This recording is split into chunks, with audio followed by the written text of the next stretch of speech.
the battle itself, as we go into the Land of Dawn, should not disappoint. Let's see what happens here. RRQ takes on SMG in the first match of day 4. Let's see what happens here as Achil and James, they've done their job. It is time for the players to do theirs. Let's get into the Land of Dawn. R7 on the Esmeralda. Going up against the Baksha, obviously not the matchup that you want, but at least R7 will have this avarice up because of the fact that Baksha is melee anyways. You can see like the joy, just making sure that he will take out the grammar. So this is a steal from RRQ Hoshi. Yeah, RRQ already making moves here on the map. It is going to be the little Wanderer actually taken away by Vin. Vin going in very aggressively, but wait a minute. It might be disastrous here for the side of RRQ. They've had to use that flicker early on. It is going to be a resource burnt away. They get the little Wanderer out of there, but it is still SMG right now leading in terms of that map pressure. And that's what you lose out on the Jawhead with. We saw this in the various MPL regions. If you're not snowballing, if you're not owning as the Jawhead, you kind of just need that one window, and you're not going to get that window in the first 2 minutes of the game. Absolutely, and now it is going to be SMG trying to look for something in that bottom side. This is what they like to do. They play for that bottom side. Get Sasa ahead is the name of this team right now, but so far they are able to actually give him a lot of room. Xin still sitting under that turret. Yep, in the first minute, we saw that they had the upper quarter in control. Now they're answering back, and slowly, I think this rotation will go ahead and give the nod to SMG. Close one for Zaim Sempoy, though. They might walk into this. Expedia. Oh! Yeah, it's going to be actually the ejector coming in. Expedia still able to run away somehow with the guiding win and the flicker. But both teams still so close to one another. Albert has got 2 people low, but hasn't been able to execute that kill right now. First blood is still on the table. So is the turtle right there. Spawn already in the second minute going at it right now. Not having the flicker onto 2 members of Team SMG will kind of bite them in the and for this turtle take. I mean, not 2 flickers, but 1 Purify and 1 flicker, and maybe now 3. Yeah, R7 goes in for the spawning side one, and look at that! Albert goes in for the knockout strike. The combos start to come in, but the airstrike hasn't popped. Turtle being taken by Albert, as that is just a beautiful retribution. Albert, the baby alien, he's gonna go for more, but we will have to wait because the first blood is still up for grabs. I love it. Opening up with the R7 Rendezvous. This is the way he plays the Esmeralda even early on. Doesn't even need the items, just the fact that the kit of the hero plays so well to his style. It's what they need. It's what opened up the XP lane. It's what opened up the turtle. And I could have sworn Team SMG was going to get it. There was the Mountain Chakra to open up the team fight. Yeah. But in the end, RRQ Hoshi, they placed Clay so properly. They placed Vin so properly. And now we're eating our words. The ejector is what they needed in that very moment. Can we talk a little bit about that retribution by Albert? Because it looked like, man, SMG had the control. Yeah, definitely. I would say the composure coming out from Albert. I mean, he's done it so many times. And this is a land setup as well. F3, look at that! Vin goes in for the combination and the prediction. First blood, as you can already hear the screams from RRQ. That's your Razor first blood. I could have sworn that he might be even faster than what Team SMG had to react to. I mean, he was way ahead, maybe 3 steps ahead of that. Using the ultimate first, the unstoppable force, he knows that the flicker will come in, and even through the turret aggro, he went in. Absolutely, Albert already forcing Zaim Sempoy to use that black shoes, just pure aggression. This is RRQ Hoshi's playstyle. All they want to do is keep banging on your door, and certainly this is what they're doing. I'd suggest for Team SMG, if they're feeling that there's like too much pressure, and they're not ready to take fights yet, play to that strength. Get away from it. Use Expedia to face check. Use the Mount Shocker defensively. Because if not, they're going to keep walking into Vin. They're going to keep walking into R7. And right now, this is step 1. Smooth, isolate R7. Smooth, go ahead, do some face checking yourself. Use that Baksha rollout, unite, and make sure that there's nobody lurking. Nobody making Win's life difficult. And the one thing that Team SMB can hold on for this early game, the one thing they can say that's good is Sasa hasn't died yet. Sasa it could have been so disastrous for Sasa if Vin just keep pulling those Ultra Instinct ejectors, because they don't even need to use the flicker. Yeah, but you can see the setup from RRQ. They are a completely different beast to what we saw from Season 8, from MPLI. Usually, they're just going guns blazing. They don't really think much of what they're doing. They rely on their mechanics, but they have fixed all of those mistakes. You can see the turtle, second turtle being picked picked up, nothing lost at all. They will be able to trade the bottom side, but look at that, it's gonna be win. No, in his own jungle, gets invaded, and Albert comes in for the kill. Smooth now trying to recover for his team, but RRQ, they simply have too much power, too much sustain, and too much damage in that top side. As Finn goes in for the onslaught force to the backside, ejector comes in as well. Sasa is gonna go falling down, but wait a minute, he's going to go and outplay Zin and Finn. Sasa! What the heck was that, man? Sasa has shown himself. He falls just almost immediately, but still the outplay, that very one, that moment, oh. That was amazing. But however, RRQ will still get more. So they want to go for Expedite this time. But Albert might bit him off more than he could chew. Is really taking advantage of this turtle buff, but which is, by the way, super underrated on the jungler Paquito. With so much burst and nukes from the physical department that you can get from the Paquito, it is even more amplified with that bonus that you get out of the turtle. But look at that. Sasa flickering in forward and gets the entangle as well. My God.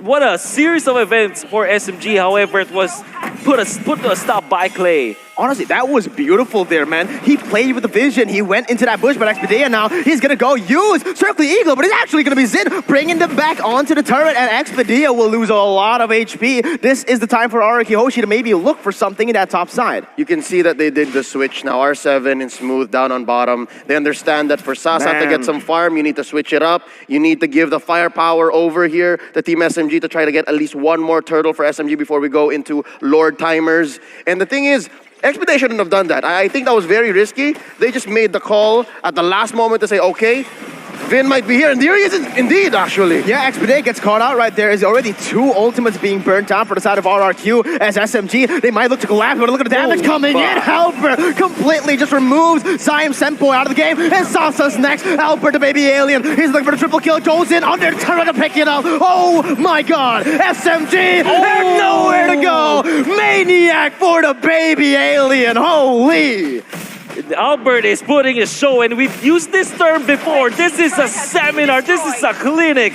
We are seeing Albert showing how it's not even just the efficiency of how he was able to use his skills. The combo is just too good. The way that every single choice of skill that he thrown in that specific skirmish was perfect. Phenomenal. It's perfect. Like this 3-combo finish against Zai Senpoi, and then he waits for another refresh of his skills, and then eventually takes out Clint.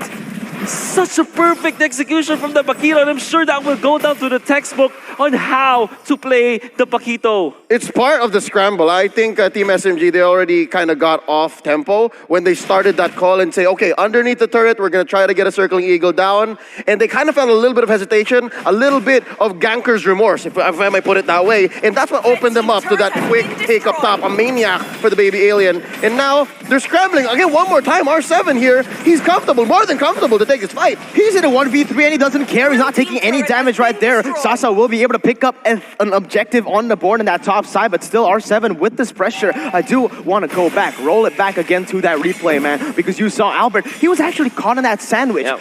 The decision making and the shot selection by him was just beautiful. They had all the kit. They knew exactly where they were. They knew how to engage. They had their perfect targeting. The fact that Sasa went down second in that row of 4, if at 2K you took down the Clint, then you're all good. You're good in the hood, as they say. Yeah. You're good in the hood, absolutely. But this is what I wanted to see from RRQ. This is the Indonesian aggression that we all love and we all know. From yesterday, we've seen a lot of macro plays. Crazy this, crazy that, but we haven't seen this. Look at that. It's just RRQ going to town. Zin picks up the kill, and SMG are forced to back away again. Man. This is a more refined version of that aggression. I took note of the way that they performed in MPL, the way that they did in the Invitational, and they seem to want to pick fights and then convert. Now it seems like they're thinking 2 steps ahead. Maybe we can convert into this, but where do we find the fights? And that's what's happening with RRQ Hoshi this time around. They're not even looking for the people. The dudes just come to them. The bodies just come to them right in the way of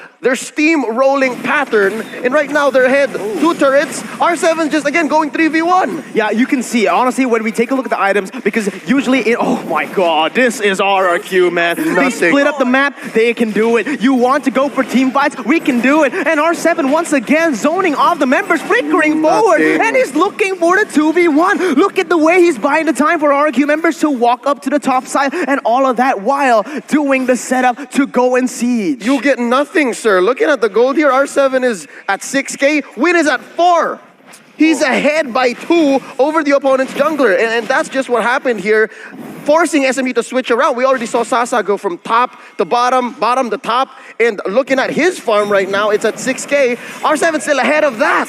Oh my goodness, the way they played this game has been perfect so far. Look at the waves crashing in at the exact same time as that is all the tier 2 and turrets taken off the board. You can see from the face cams right now. Oh my god, just to put the salt on the wound, you get another pick off, and the Feather Airstrike will be able to take Sasa to very deep waters. RRQ are gonna go in for it. Starver lands on a 3, and they're just styling at this point. They don't need to be able to make these plays anymore. All they need is 4 of those inhibitors. But Xin goes in once again, using that Torn Apart memory to deal some damage as Albert. He is not going to be punished at all. At this point, I'm not even questioning why it's Xin and not Skylar, because you don't need mechanics at this point. You just need that killer instinct. You just need that grit. You need that experience to understand that it's the Albert show this time around. We're setting him up. Clay's gonna make him soft, and Albert's gonna knock them all down. 4 in a row earlier already. And looking at the gold lead, 10K in 11 minutes. 10K, where does Team SMG even go from here?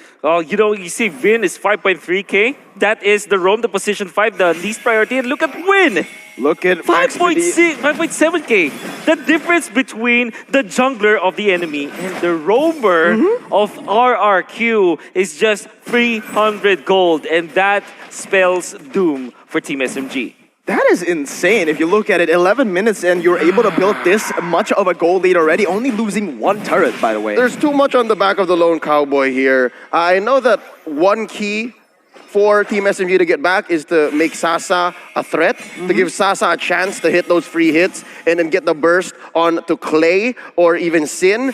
But it's just too hard, there's too much. It might just break the camel's back. Yeah, you can see the positioning as well from the side of RRQ, man. They played really, really smart. They know that they freeze the waves, right? And they put someone in their bushes in the enemy jungle, waiting for someone to just overstep a bit. You can see though, SMG, they know how to do this. You saw that whoever gets caught, usually it is mostly Expedia. With 4 deaths, he is doing what a roamer should do in a losing match. You can see Sasa, the only hero that has a kill inside of Team SMG, and that was a double kill that he had to really put up all the stops. Even just, Flicker trying to outbrain RRQ Hoshi, but then eventually gets taken out by Clay. What I'm trying to say is that RRQ Hoshi, they're not in it for just solo kills or solo trades. They always will try to win the trade-off. Whenever it is like a kill, they will try to get a turret from the other part of the map, or maybe get an exit frag, as we call it from the from our FPS game. And that's what I was saying. They're thinking 2 steps ahead. It's not the same old RRQ Hoshi, not the king of kings that are just bloodthirsty, all puns intended. They actually want to conquer this time around, and they're thinking, do we attack it in a political manner? Do we play the mind games? Do we circle around and try to, again, camp in their bush and try to bait out these free pickoffs so Lord is more open? But right now, Team SMG looking at the scoreboard. Ladies and gentlemen, 11K ahead. 11K ahead. It just refreshed. 9 kills ahead. 6 turrets in. A Lord above. There has got to be some sort of mental toll. Some morale depravity that Team SMG is under right now. And look at this. Yeah. You can't take that one. Exactly. That's exactly what happens. And Vin goes in for the backside, going to be able to get it. But look at the damage coming from Albert. He actually dives all the way to the backside, going for the knockoffs, right, able to get 2 right now. But the damage will not be enough. R7 comes in for the follow-up, and that's all they need. It's the setup they need for the enhanced Lord. They have used a lot. They back SMG up, and now it's time for the Lord. At this point, I think that's fair. They ate so many ults from Team SMG, forced them out. No kills for sure. RRQ Hoshi kept their battle spells in check. And all this did was open up the map more, make it a little more blue, and make this Luminous Lord all the more free. Now the question is, are they waiting to choke out this purple? Are they waiting for it to scale at 15? Or are they going to go for it and bait out another team fight Team SMG's not ready for? That's the thing, right? RRQ Hoshi, all of their heroes have low cooldown ultimates. Maybe the longest cooldown might come from Vin's Jawhead, but that's That's not even long at this point, so they can continuously fight. Oh my god, they get enhanced. Lord Vin goes in, and that's gonna be Win instantly just shot down. Legendary picked up right now. The Feather Airstrike comes in to go to do more damage to the backside. Albert go in for the double kill. He's looking for another Maniac, boys. He's gonna get the triple kill. Is it a double Maniac? It is not going to be just yet, but Albert, he does it again. The baby alien, the young lord, whatever you call him, the king of kings, have come to play. They're so clean. 2 Maniacs for Albert in the first game of the day. A Maniac twice over. What a performance. What an opener. What an opener indeed. And we saw how he was able to just use the Paquito in the late stages of the game, but in the early to the mid game, we see how efficient he was, taking advantage of that turtle buff. We know that he has bonus damage, so that even just a 3-hit combo or a 3-skill combo from the Paquito can melt the Lilia down from 100 to 0%. And he did it over and over to the point where he got a Maniac, and then he did it again.